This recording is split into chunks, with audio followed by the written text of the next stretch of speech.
A man who once earned $7 million a year in Hollywood is now inmate P50,522, scrubbing prison pizza pans for 8 cents an hour. Picture this: a prison cafeteria, harsh fluorescent lights, and Robert Downey Jr. Yes, the famous actor washing dishes as fellow inmates shout, "You had everything and you blew it." Not long ago, he was beloved as a rising star. Now he's wearing an orange jumpsuit, utterly fallen from grace. He told a judge at a hearing, "It's like I've got a shotgun in my mouth, my finger on the trigger, and I like the taste of gunmetal." A chilling metaphor for how trapped and addicted he felt. This is the same man many of us now know as Iron Man, a symbol of heroism. So, what happened? How did Robert Downey Jr. free himself from that darkness and transform into a symbol of redemption against all odds? Let's be real. This story isn't just about a movie star. It's about a fear that so many of us carry inside. The fear that we can't change. Maybe you felt it too, you know?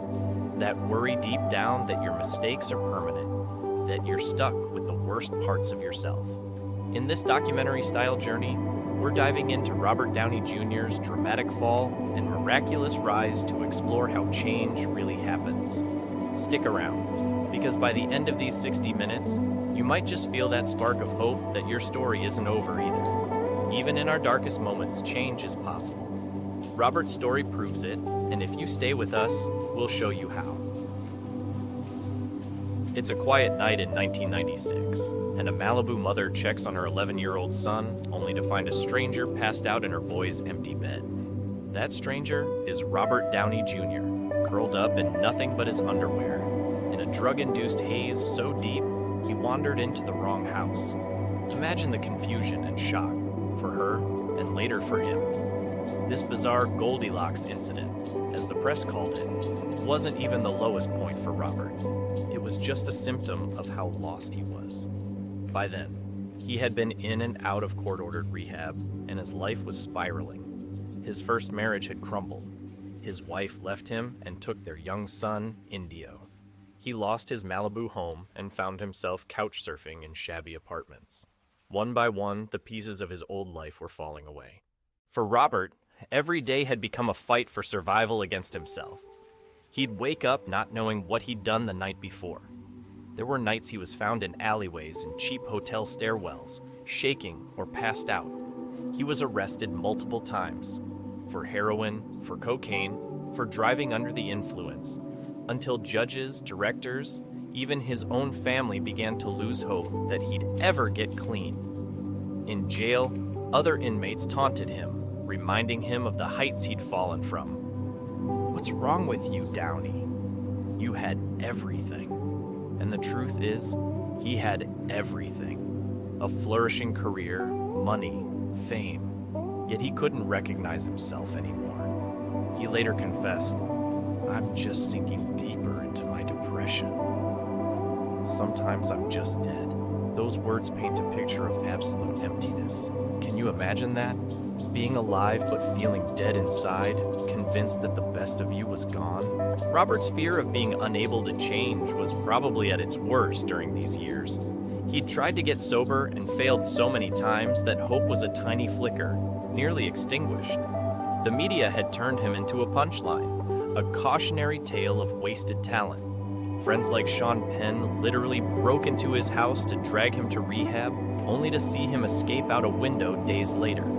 His own father, who unintentionally started him on drugs as a child, lamented, "I'm just glad he's alive," not even sure how much longer that would be true.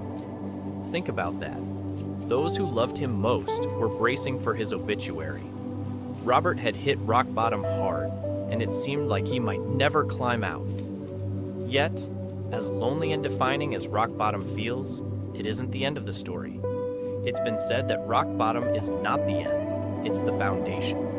Robert himself would later put it this way: "Remember that just because you hit bottom doesn't mean you have to stay there." In the pit of his despair, buried under addiction and shame, there was one thing still alive in him: a tiny, stubborn spark that refused to give up. This is the heart of our story, that spark of self-redemption. Even when he was homeless, nearly bankrupt, and virtually unemployable, some part of Robert still hoped for a second chance.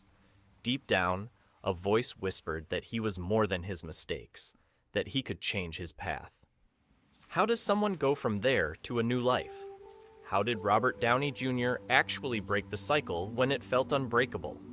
The turning point came in an almost cinematic fashion, not with cameras rolling or triumphant music, but in a quiet moment of clarity on the California coast.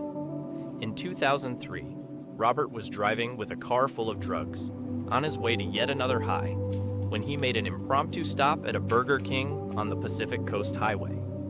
As he tells it, the meal he got was so bad that it jolted him awake.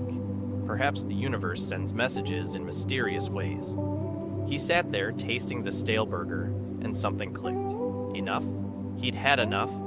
In a garbage can by the beach, Robert Downey Jr. tossed out every last bit of his drug stash and decided then and there to fight for his life. "What's hard is to decide," he once said, but that decision changed everything. He chose to live. Making that decision didn't magically fix everything overnight. Far from it. But it opened the door. Soon after, an old friend reached out his hand. That friend was Mel Gibson, a man who had his own share of public struggles. At a time when no studio would hire Robert, they couldn't even ensure a production with him in it. Gibson offered him a role in a film he was producing, The Singing Detective, and even paid Robert's insurance bond out of his own pocket. It was a lifeline, a chance to climb out of the hole. But it came with conditions. Robert had to show up sober and reliable. No more excuses. This was it. Robert also found an anchor in a new love around that time. He met Susan Levin, a film producer, who would later become his wife. She loved him, but made her boundaries clear. She wouldn't marry him unless he was completely clean. It was a hard ultimatum, but exactly what he needed. Accountability grounded in love. With Susan's support, Robert began to rebuild structure in his life. He embraced a rigorous routine to keep himself steady and present. Every day now had purpose and discipline. He threw himself into Eastern practices, Wing Chun Kung Fu, yoga, meditation. Techniques to retrain his body and mind away from cravings and chaos. Instead of escaping his feelings through drugs, he started sitting with them on a yoga mat, breathing through them on a meditation cushion. This was mindfulness in action, learning to face pain and fear in the present moment, rather than running away. As he got sober, Robert also dug deep into the emotional work of recovery. In a famous speech years later, he spoke about hugging the cactus, a metaphor his friend Mel Gibson gave him for facing the ugly, prickly parts of ourselves. Gibson's advice was essentially, if you embrace that part of your soul that is ugly, hug the cactus, for long enough, you'll become a man of humility, and your life will take on new meaning. In other words, stop running from your pain and your past. Stop avoiding the truth of what you've done. Own it. Learn from it. Hug the cactus. Robert did exactly that. He took responsibility for his wrongdoings, stopped blaming everyone else, and started making amends where he could. Instead of seeing himself as a victim of circumstance, or Hollywood, or even of his dad's mistakes, he looked in the mirror and said, "This is on me, but it doesn't have to define me." Therapy and 12-step meetings became a regular part of his life. He's mentioned that working the steps of recovery, which include making amends and taking a personal inventory, helped him to cultivate honesty and self-forgiveness. Little by little, he learned the power of self-compassion. That might sound strange coming from someone who had been, in his own eyes, so self-destructive. But consider this. Shame and self-hatred often fuel the cycle of addiction. To break free, Robert had to forgive himself for the damage he'd done, to himself and others, and believe he was worthy of a better life. This is a form of emotional intelligence many of us struggle with. It's easier to beat ourselves up, much harder to gently acknowledge our humanity and say, "I still deserve to try again." Robert also realized something profound about change itself. He once pointed out that people don't change just because others are threatening or scolding them. They change when they find a reason within to change, when they see that life can hold something more valuable. In his case, he found several reasons. The love of his life, Susan, the innocence of his young son who still needed his dad, the craft of acting which he adored, and perhaps most of all, the peace of mind he experienced in sobriety. As the drugs cleared out of his system and his days gained clarity, Robert discovered that normal life, the simple joys of waking up without shame, of remembering a conversation, of feeling the sun on your face in the morning, those things were beautiful. The very things he used to get high to avoid feeling, he now cherished. And let's not overlook presence. Being here, now, in jail, Robert had an insight that being physically confined forced him to be mentally still.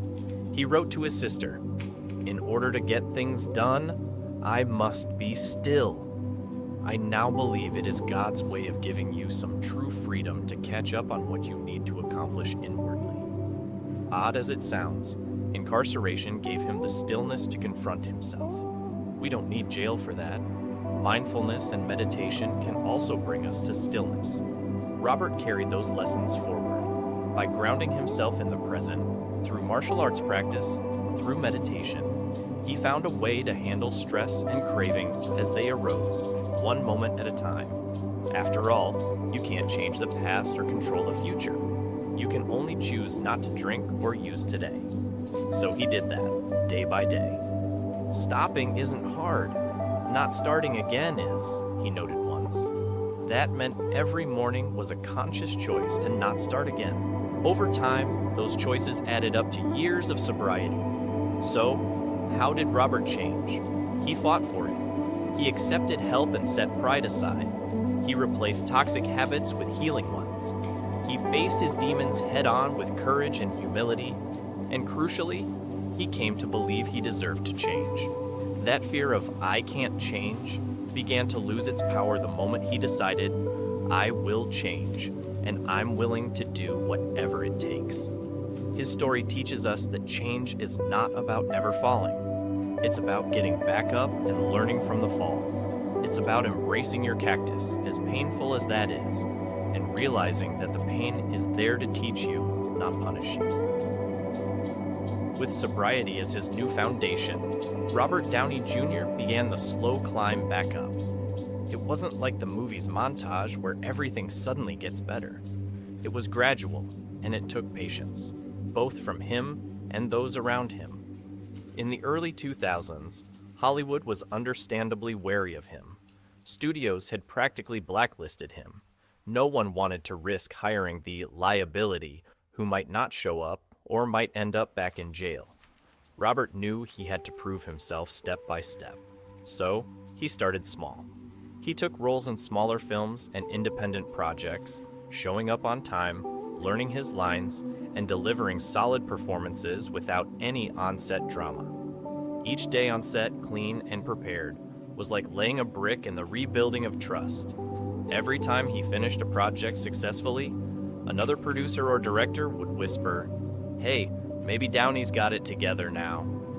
Slowly, the word got around. He was dependable again. He also rebuilt personal relationships. He mended things with his family where he could.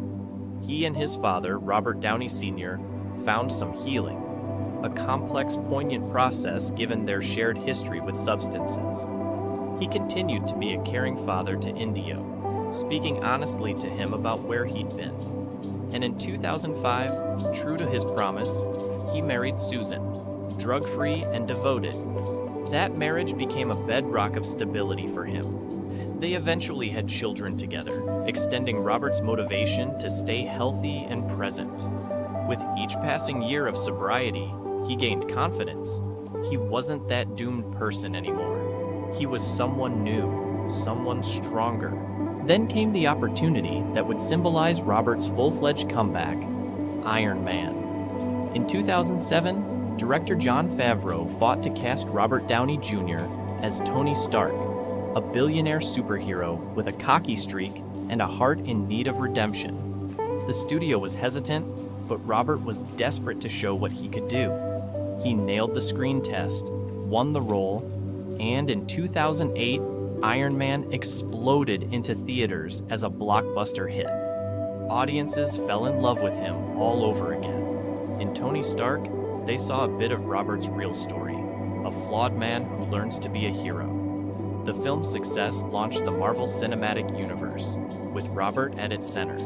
Suddenly, the man who had once been unemployable was the face of a billion-dollar franchise. Talk about a rise from the ashes.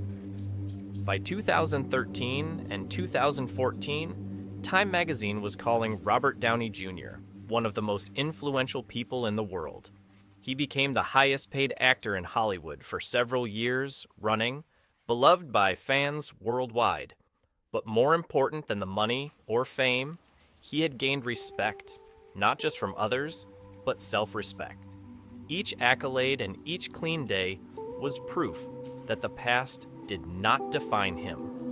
Remember F. Scott Fitzgerald's old saying, "There are no second acts in American lives"? Robert Downey Jr.'s life became the exception to that rule. His second act was not only real, it was more extraordinary than the first. Yet, Robert remained humble. He often says it's not about making one big change and then you're set. Recovery is a continuous process. He knows he's one bad decision away from losing it all again, and that keeps him grounded. He continues practicing martial arts, yoga, and therapy to keep his mind in check. He also gives back. He's mentored other people struggling with addiction, donated to rehabilitation programs, and openly shared his story to inspire others. When people look at him now, they don't just see Iron Man, they see a man who clawed his way out of hell and made it to the other side. They see hope. As one of his quotes goes, people rise out of the ashes because at some point, they are invested with a belief in the possibility of triumph over seemingly impossible odds. Robert became invested in the possibility of his own triumph, and by believing in that possibility, he turned it into reality. Now think about what that means for you and me. His journey shows that no one is too far gone. If you're alive, change is possible. It might not be quick, it might not be easy, but it's possible. Robert's story built brick by brick, one day of sobriety at a time, one honest conversation at a time, one role at a time, until the man who once seemed like a lost cause became a beacon of self-redemption. It's like building a house. You start with rubble at rock bottom, and slowly you construct a new foundation on it. The process may be slow, but every small step counts. We've traveled with Robert Downey Jr. from the depths of his fear and addiction to the heights of his redemption. Along the way, we saw how confronting pain, practicing presence, and embracing self-compassion lit the path forward for him. It's a testament to the human spirit's resilience. So what's the takeaway for you? If you've been watching this because you feel stuck in your own past, I hope Robert's journey has shown you a glimmer of what's possible. Change is real. Redemption is real. But the journey doesn't end with simply deciding to change, or even with achieving success after the fall. One thing that Robert's story highlights, and that many of us face, is what comes after you start to change, dealing with the shame and guilt of your past actions. Even as he rebuilt his life, Robert had to confront the harm he caused and the years he lost. Overcoming addiction was one battle. Overcoming the shame of having been an addict was another. The fear of not being able to change often walks hand in hand with shame. The feeling that you don't deserve to change because of what you've done. Robert learned to forgive himself, but it was a process. In our next episode, we're going to delve into exactly that. Overcoming shame and learning to truly forgive yourself.